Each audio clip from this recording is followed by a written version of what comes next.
اعوذ باللہ من الشیطان الرجیم بسم اللہ الرحمن الرحیم الحمد للہ رب العالمین وصلی اللہ علی محمد وآلہ الطیبین الطاہرین المعصومین اما بعد قال رسول اللہ صلی اللہ علیہ وآلہ وسلم انا مدینۃ العلم وعلی بابها۔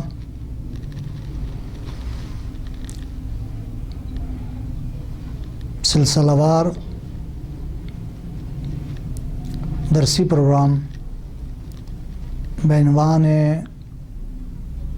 گفتار علی علیہ السلام۔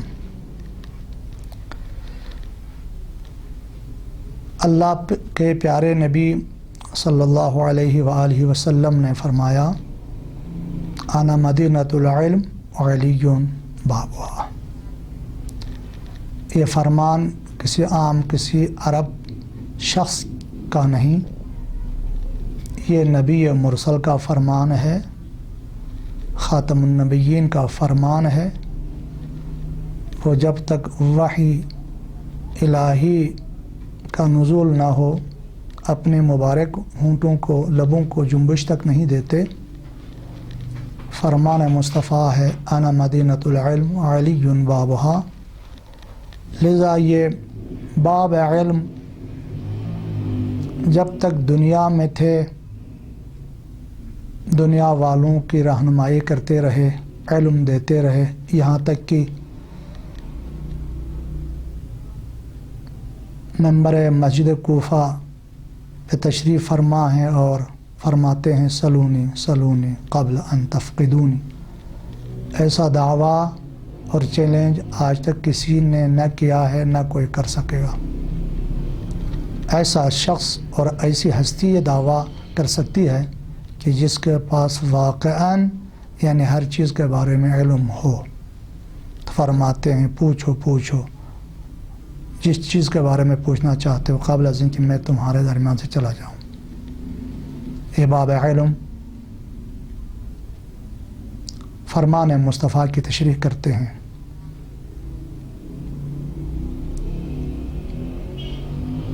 گفتار مرتضیٰ میں سے، گفتار علی بن ابی طالب میں سے ایک آپ کا یہ وصیت نامہ ہے جو آپ نے 19 رمضان کو زخمی ہونے کے بعد 21 رمضان شہادت تک اس درمیان میں جب بھی آپ ہوش میں آتے تھے تو آپ وصیت فرماتے تھے۔ کتاب شریف تحف العقول میں، نہج البلاغہ اور حدیثی دوسری کتابوں میں یہ وصیت نامہ موجود ہے۔ تو ہمارا سلسلہ وار بحث یہاں تک پہنچ گیا تھا کہ کل کے درس میں یہ عرض کر لیا، مولا نے بڑی تاکید سے فرمایا اللہ اللہ فی القرآن فلا یسبقنکم الی العلم بہ غیرکم، کہ خدا را شروع میں اللہ مولا نے فرمایا بتقوی اللہ فرما کے کہ اللہ سے تقوی اختیار کرو، اللہ کے سامنے شرم کرو، ڈرو، قرآن کا خیال رکھا کرو، قرآن کا خیال رکھا کرو۔ ایسا نہ ہو کہ قرآن کی تعلیم حاصل کرنے میں تم سے دوسرے سبقت لے جائیں۔ آج اس فراز میں اس نقطے کی طرف ہم آگے بڑھیں گے۔ مولا فرماتے ہیں اللہ اللہ فی جیرانکم، خدا را بتقوی اللہ فی جیرانکم، تم ڈرو خوف کھاؤ اللہ سے اپنے ہمسایوں کے بارے میں۔ فإن رسول اللہ صلی اللہ علیہ وآلہ وسلم اوصی بہم، اس لیے کہ یقینا رسول اللہ نے ہمسایوں کے بارے میں وصیت کی ہے۔ ما زال یوصی بہم، رسول اللہ کا یہ تاکید کرنا اور وصیت کرنا ہمسایوں کے بارے میں یہ کبھی زائل نہیں ہوا، مسلسل آپ ہمسایوں کے بارے میں فرماتے رہے۔ حتی ظننا انہ سیورثہم، یہاں تک کہ ہم نے گمان کر لیا، ہم سوچنے لگے کہ اب رسول اللہ ان کو وارث بنائیں گے، وراثت دیں گے۔ یعنی ہمسائے کو اتنا توجہ دیتے ہیں، ہمسائے کے بارے میں تاکید فرمائی ہے۔ آپ جانتے ہیں کہ اللہ کی باتیں اور اللہ کا کلام قرآن کریم ہے۔ اللہ کی باتوں کا کلام کی تشریح اور تفسیر مولائے کائنات امیر المؤمنین علی بن ابی طالب کے سسر حبیب رب العالمین بابا فاطمہ جد حسن و حسین رسول اللہ تشریح فرماتے ہیں، تفسیر فرماتے ہیں۔ رسول اللہ کے فرامین کی تشریح اہل بیت پیغمبر، اہل بیت رسول فرمایا کرتے ہیں، یعنی مفسر قرآن رسول اللہ ہیں، مفسر قول رسول اللہ اہل بیت پیغمبر ہے، یعنی اہل بیت پیغمبر ہم مفسر قول پیغمبر ہیں، ہم قول خداوندی ہیں۔ بس اسی لیے مولا امیر المومنین تاکید سے فرماتے ہیں، چنانچہ رسول اللہ نے تاکید فرمائی ہیں ہمسایوں کے بارے میں، تم بھی ہمسایوں کے بارے میں خدا سے ڈرا کرو، تقوی اختیار کرو۔ ہمسایوں کے حق و حقوق بہت زیادہ ہے، اسلام نے بہت تاکید کی ہے۔ رسول اللہ اپنی بابرکت رسالت کی پوری زندگی میں اور اس سے پہلے ہمسایوں کا خاص خیال رکھتے تھے آپ، اور یہی تاکید آپ نے اپنے اہل بیت کو فرمائی، اہل بیت نے ہمیں تاکید فرمائی ہے۔ امام حسن مجتبیٰ علیہ السلام فرزند پیغمبر فرماتے ہیں کہ ہماری اماں فاطمہ زہرا سلام اللہ علیہا راتوں میں دعائیں پڑھا کرتی تھیں، دعا کیا کرتی تھی، سب سے پہلے ہمسایوں کے لیے دعا کرتی تھی، پھر اپنے لیے۔ تو امام حسن مجتبیٰ فرماتے، میں نے پوچھا اماں آپ جب بھی دعا کرتی ہیں تو ہمسایوں کے لیے پہلے کرتی ہیں؟ فرماتی ہیں ہاں بیٹے، پہلے ہمسائے پھر اپنے لیے۔ یہ پیغمبر اور اہل بیت پیغمبر ہے، انہوں نے ہمیں درس دیا ہے۔ آیا اے مسلمانوں، مومنوں، روزہ داروں، کیا ہم بھی اپنے ہمسایوں کا خیال رکھتے ہیں؟ اسی بابرکت بجائے کہ ہم اپنی طرف سے کوئی تشریح کر لے، ہم حدیث بابرکت سناتے ہیں۔ اصول کافی جلد نمبر 4 میں ایک باب ہے، باب حق الجوار، ہمسایوں کے حقوق کے بارے میں ایک باب ہے۔ اس میں چندین احادیث پیغمبر اور اہل بیت پیغمبر سے آپ نے نقل فرمایا ہے۔ حدیث اول 3744 حدیث نمبر میں علی بن ابراہیم سے سلسلہ وار بیان کرتے ہوئے عمرو بن اکرمہ راوی ہے، کہتا ہے کہ قال دخلت علی ابی عبداللہ علیہ السلام، میں ایک دن امام جعفر صادق علیہ السلام کی خدمت میں حاضر ہوا، فقلت لہ لی جار یؤذینی، پھر میں نے امام سے عرض کی مولا میرا ایک ہمسایہ ہے جو مجھے ہمیشہ ستاتا ہے۔ جب میں نے یہ کہا فقال، امام علیہ السلام نے فرمایا ارحمہ، اس پر رحم کر۔ جب مولا نے یہ کہا تو میں نے کہا لا رحمہ اللہ، خدا اس پر کوئی رحم نہ کرے، خدا اس پر رحم نہ کرے، یہ چیز کا لائق نہیں۔ فصرف وجہہ عنی، جب میں نے یہ کہا تو امام جعفر صادق علیہ السلام نے ناراضگی سے اپنا مبارک چہرہ مجھ سے پھیر لیا، ہٹا لیا۔ قال فکرہت ان ادعہ، راوی کہتا ہے یہ میرے لیے ہرگز اچھا نہیں تھا، یہ بات میرے لیے مکروہ تھی، کراہت رکھتی تھی کہ امام کی خدمت سے اسی حالت میں نکل جاؤں کہ امام نے مجھ سے منہ پھیر لیا۔ فقلت یفعل بی کذا و کذا ویفعل بی ویؤذینی، راوی کہتا ہے پھر میں نے امام سے عرض کی مولا یہ میرے ساتھ اس طرح سختی سے پیش آتا ہے، مجھے ستاتا ہے، ہمیں اذیتیں اور تکلیف دیتا ہے۔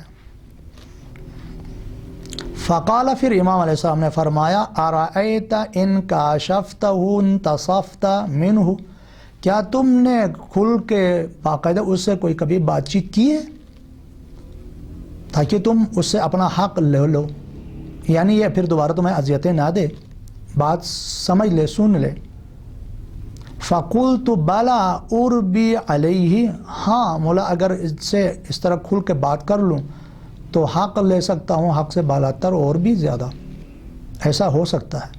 فقال، امام علیہ السلام نے اتنے میں فرمایا ان ذا ممن یحسد الناس علی ما آتاہم اللہ من فضلہ فاذا رأى نعمة علی احد فکان لہ اہل جعل بلاءہ علیہم۔ کیا پیارا جملہ امام نے فرمایا، فرماتے ہیں یہ ان لوگوں میں سے، یہ ایسے ہمسائے ہیں تمہارے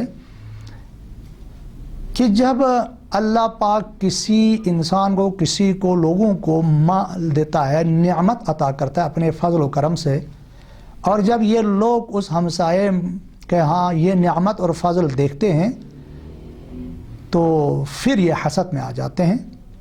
حسد میں آنے کی وجہ سے اب یہ کیا کرتے ہیں، یا تو ہمسائے کو خود ستاتے ہیں، تکلیف دیتے ہیں، اما ان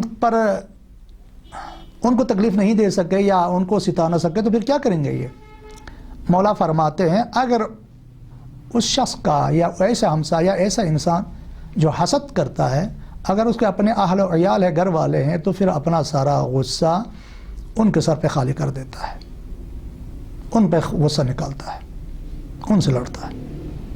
وَإِن لَّمْ يَكُن لَّهُ أَهْلٌ جَعَلَهُ عَلَى خَادِمِهِ، اما اس کی کوئی اہل و عیال نہیں ہے، گھر میں کوئی نہیں ہے، تو پھر یہ اپنے ملازم خادم پہ غصہ نکالتا ہے، اس کے سر پہ خالی کر دیتا ہے۔ واقعاً ایسا ہے۔ فَإِن لَّمْ يَكُن لَّهُ خَادِمٌ أَسْهَرَ لَيْلَهُ وَأَغَاضَ نَهَارَهُ، اما اس کا کوئی خادم ملازم بھی نہیں تو پھر یہ کیا کرتا ہے، اپنی ساری رات نیند خراب کر دیتا ہے، اسی طرح نیند خراب کر کے جاگتا رہتا ہے، یہ اسی فکر میں، اسی حسد میں کہ دوسرے کو مال مل گیا ہے، نعمت ہے دوسرے کا، اور اپنا سارا دین بھی اسی غصے میں سپری کر دیتا ہے، گزار دیتا ہے۔ یہ ایسے لوگ ہوتے ہیں جو حسد کریا کرتے ہیں۔ ان رسول اللہ صلی اللہ علیہ وآلہ وسلم، ان رسول اللہ صلی اللہ علیہ وآلہ وسلم اتاہ رجل من الانصار، یہ فرمانے کے بعد مولا امام صادق علیہ السلام فرماتے ہیں کہ ایک دن ایک مرد جو انصار میں سے تھا پیغمبر کی خدمت میں حاضر ہوا، فقال انی اشتریت دارا فی بنی فلان، یا رسول اللہ میں نے فلان محلے میں فلان قوم کے ہاں گھر خرید لیا ہے ایک۔ وَإِنَّ أَقْرَبَ جِيرَانِ مِنِّي جِوَارًا مَنْ لَا أَرْجُو خَيْرَهُ وَلَا آمَنُ شَرَّهُ، لیکن اس گھر کے ہمسایگی میں میرا جو قریبی ترین ہمسایہ ہے، ایسا ہمسایہ ہے جس سے کبھی خیر کی امید نہیں رکھی جا سکتی ہے، ایسا ہمسایہ ہے برا، اور نہ ہی اس کے شر سے ہم امان میں ہیں، نہ امن ہے اس کا ہاتھ، زبان اور ہاتھ اس کے کردار سے، اور نہ ہی اس سے خیر کی توقع رکھی جا سکتی ہے، ایسا ہمسایہ ہے۔ جب اس انصار نے یہ کہا تو رد عمل یہ دکھایا رسول اللہ نے، قال، یہ راوی کہتا ہے، امام فرماتے ہیں کہ وہ انصار جو شکایت کر کے گیا تھا رسول اللہ کی خدمت میں حاضر ہوا تھا، شکایت لے گئے، رسول اللہ نے کیا رد عمل دکھایا، فَأَمَرَ رسول اللہ صلی اللہ علیہ وآلہ وسلم علیًا وسلمان وابا ذر ونسیت آخر واظنہ المقداد۔ راوی کہتا ہے کہ رسول اللہ نے حکم دیا علی علیہ السلام، آپ کے صحابی سلمان محمدی، ابا ذر غفاری، اور راوی کہتا ہے اور ایک کا بھی نام لیا تھا، میں بھول گیا، شاید مقداد ہو، ان ینادوا فی المسجد باعلی اصواتہم، رسول اللہ نے حکم دیا ان چاروں کو کہ مسجد میں کھڑے ہو کے مسجد نبوی میں بلند آواز میں یہ کہیں کہ بِأَنَّهُ لَا ایمان لمن لم یأمن جارہ بوائقہ. یہ اعلان کروایا رسول اللہ نے بلند آواز سے.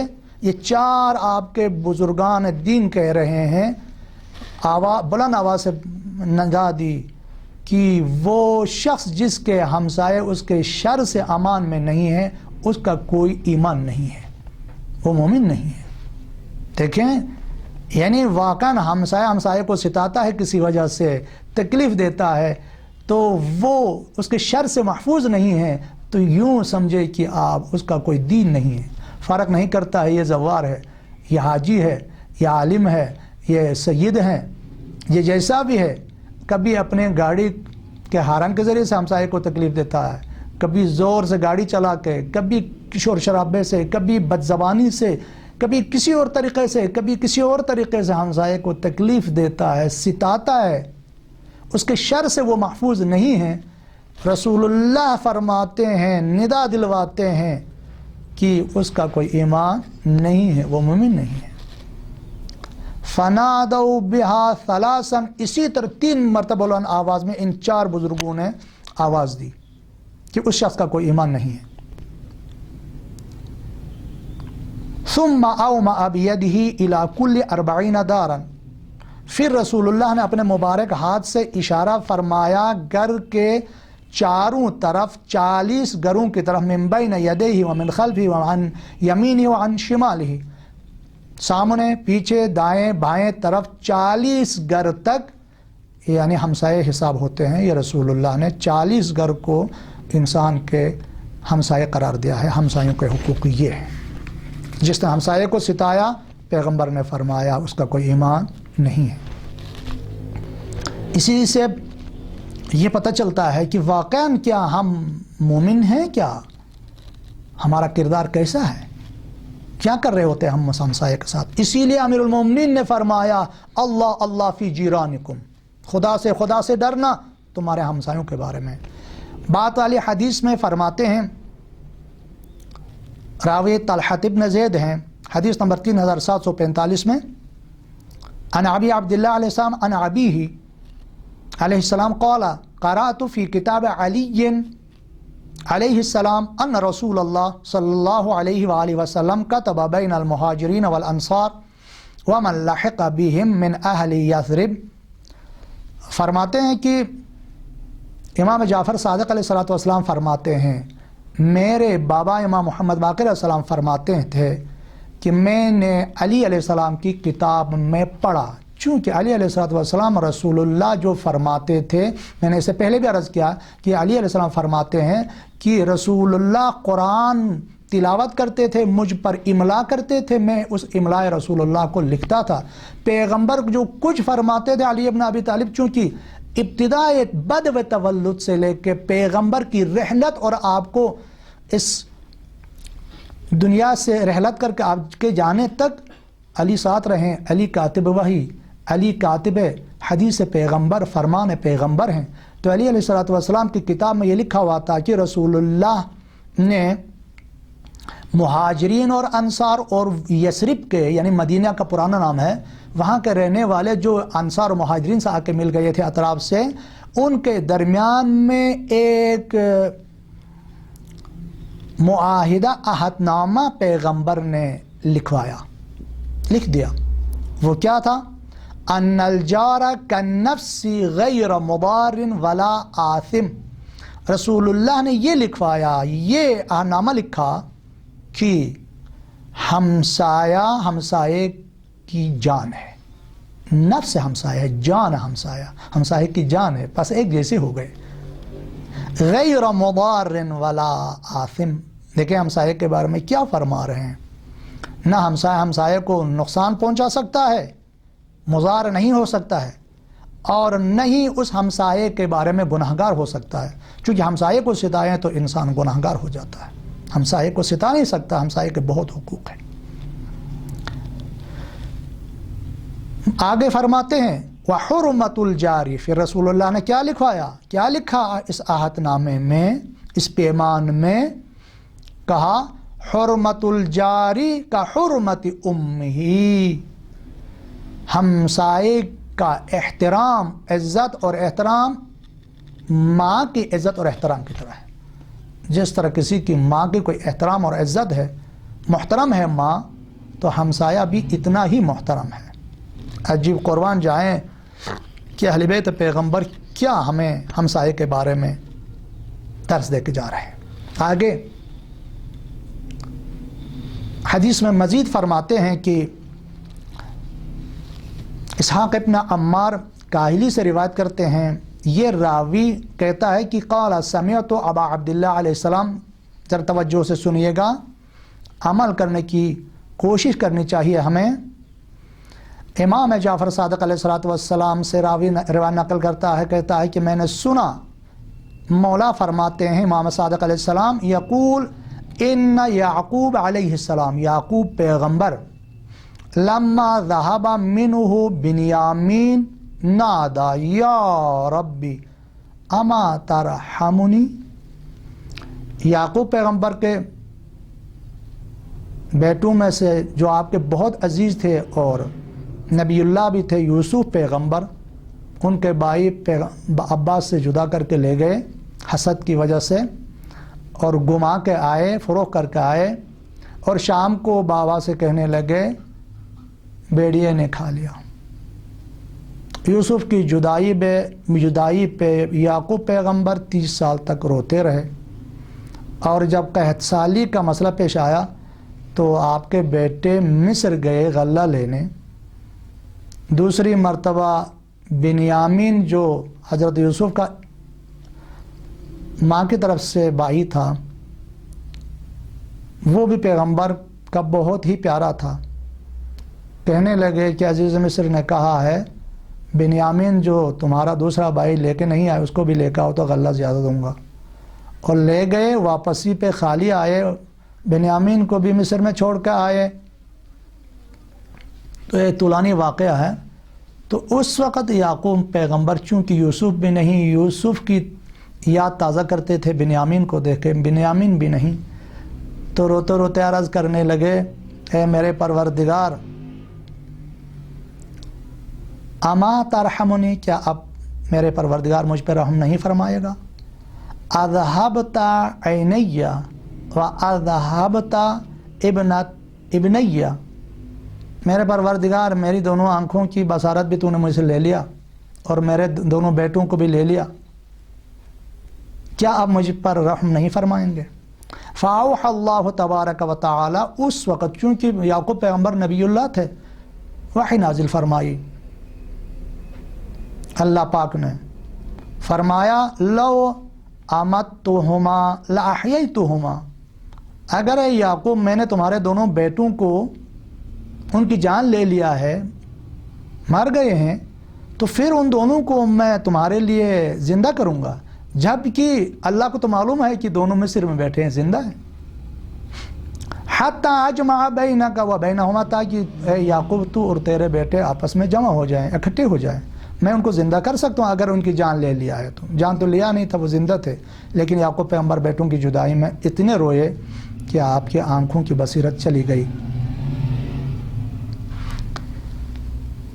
یہ فرمانے کے بعد اللہ نے فرمایا وَلَكِن تَذْكُرُ الشَّاةَ الَّتِي ذَبَحْتَهَا وَشَوَيْتَهَا، اے یعقوب تجھے میں یاد دلاتا ہوں، تجھے یاد ہے کہ اس بیڑ کے بارے میں جس کو تو نے اس رات ذبح کر لیا تھا اور اسے کباب بنا لیا، وَأَكَلْتَ، اور آپ نے یہ کباب کھا لیا، پیغمبر اور پیغمبر کے گھر والوں نے اس بیڑ کو ذبح کر کے کباب بنا کے کھا لیا تھا۔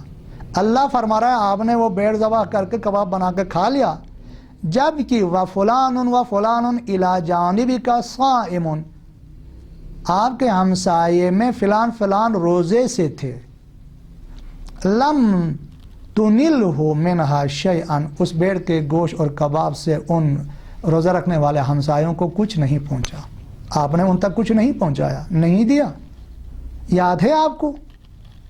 جی ہاں، اسی رات یعنی جس رات یعقوب پیغمبر اور آپ کے گھر والوں نے بیر کو ذبح کر کے کباب بنا کے کھا لیا اور وہ ہمسائے والوں کو کچھ نہیں دیا تھا، صبح کو یعقوب پیغمبر کو یہ پریشانی آئی کہ یوسف پیغمبر آپ سے جدا ہوئے، اور 30 سال تک پھر بنیامین جدا ہوئے، اور یہ پریشانی اس وقت تک رہی۔ ہمسائے کو تکلیف دینا، ہمسائے کو ستانا، یہ کسی مومن اور مسلمان کا کام نہیں۔ اللہ نے قرآن میں اتنی تاکید، رسول اللہ نے اپنے فرمائشات میں اتنی تاکید، اور علی ابن ابی طالب اور آپ کی پاک و پاکیزہ اولاد جن کے بارے میں رسول اللہ نے اتنی تاکید فرمائی ہیں، اور یہ اتنی تاکید فرما رہے ہیں کہ ہمسایوں کے بارے میں، ہمسائے کا خیال رکھو، خیال رکھو۔ اب یہاں پہ مولا امیر المومنین فرماتے ہیں اللہ اللہ فی جیرانکم۔ سلسلہ وال درس کے آخر میں انشاءاللہ ہم فقہی مسائل چند آپ کی خدمت میں عرض کرنے جا رہا ہوں۔ روزے کے بارے میں یہاں تک پہنچے تھے کہ کل عرض کیا تھا کہ روزہ 4 قسم کا ہے: واجب روزہ، مستحب روزہ، مکروہ روزہ اور حرام روزہ۔ واجب روزے کے بارے میں چند مسائل عرض کر لوں۔ واجب روزے تقریباً 7 قسم کے ہیں۔ واجب روزے، سب سے پہلے ماہ مبارک رمضان کا روزہ یہ واجب ہے۔ دوسرا، ماہ مبارک رمضان کے قضا روزے، مثلا مریض ہو کے انسان نے روزہ نہیں رکھا، سفر پہ جانے کی وجہ سے یا کسی وجہ سے اس کا روزہ باطل ہو چکا تھا، اب اس کو قضا رکھنا ہے بعد میں۔ یعنی قضا ان 3 طریقوں سے شخص پر، انسان پر، مکلف پر روزہ قضا واجب ہو جاتا ہے، یا مریض ہونے کی وجہ سے رمضان میں، یا رمضان میں سفر پہ جانے کی وجہ سے، یا کسی اور طریقے سے اس کا روزہ باطل ہو چکا تھا کہ جس کا دستور شریعت نے دیا ہے بعد میں قضا بھی کرنا تم نے، بس قضا روزہ بھی واجب۔ 2، تیسرے نمبر پہ والدین کے قضا روزے جو بڑے بیٹے پر واجب ہیں۔ چوتھے نمبر پر کفارے کے روزے، بس اوقات کفارے کی وجہ سے، مثلا جان بوجھ کے رمضان میں دین داڑے بندہ دین کے وقت یعنی روزہ کھا لیتا ہے، افطار کر لیتا ہے، تو کفارے میں 2 مہینے مسلسل روزہ رکھنا ہوگا، یہ بھی واجب ہے۔ 5ویں نمبر پر وہ روزے جو نظر یعنی منت مان لی، انسان نے نظر کر لی، اگر اللہ نے مجھے بیٹا عطا کر لیا تو میں مثلا 3 روزے رکھوں گا، یا عہد کر لیا اپنے اور اللہ کے درمیان یا کسی اور وجہ سے، اس کی اپنی ایک تفصیل ہے وہ الگ، یا قسم کھانے کی وجہ سے بھی، بسا اوقات قسم کی وجہ سے بھی روزہ انسان پر واجب ہو جاتا ہے، یا بسا اوقات کفارہ نہیں دے سکتا انسان، مثلا بعض موارد میں چند مسکینوں کو، 10 مسکینوں کو مثلا کھانا کھلانے کا حکم ہے، نہیں کھلا سکتا ہے، نہیں ہے تو اس کے بدلے میں مثلا روزہ رکھنے کا حکم ہے، تو یہ روزے بھی واجب ہیں۔ 6 نمبر پہ ایام اعتکاف میں، اگر کوئی بندہ اعتکاف میں رہا ہے، مثلا اعتکاف میں کم از کم 3 دن مسجد میں اعتکاف کی نیت سے بندے کو رہنا ہوگا اور روزے سے ہونا ہوگا، وإلا اعتکاف نہیں ہوتا ہے۔ 3 دن سے کم نہیں ہو سکتا ہے، 3 دن سے زیادہ یا مثلا 5 دن یا 7 دن اس طرح رکھ سکتا ہے۔ اگر 2 دن مسجد میں روزے سے اعتکاف کی نیت سے رہا ہو تو پھر تیسرا دن خود بخود واجب ہو جاتا ہے، اور اس دن کا روزہ بھی واجب ہوتا ہے، یہ واجب روزوں میں سے ہے۔ 7ویں نمبر پہ حج تمتع، حج پہ گیا ہے حاجی اور حج تمتع کر رہا ہے، حج تمتع کرتے کرتے 10ویں دن ذی الحج کی قربانی کرنا ضروری ہے۔ اس قربانی کے بدلے میں اگر روزہ رکھنا چاہیں تو مثلا کسی وجہ سے قربانی نہ کر سکا تو روزہ رکھنا ہوگا، مثلا وہ روزہ بھی واجب ہے۔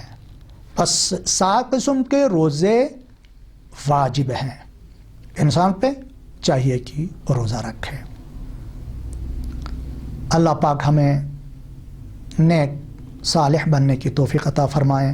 قرآن، حدیث مصطفی، گفتار مرتضوی، فرمان اہل بیت پیغمبر پہ عمل کرنے کی ہمیں توفیق عطا فرمائے۔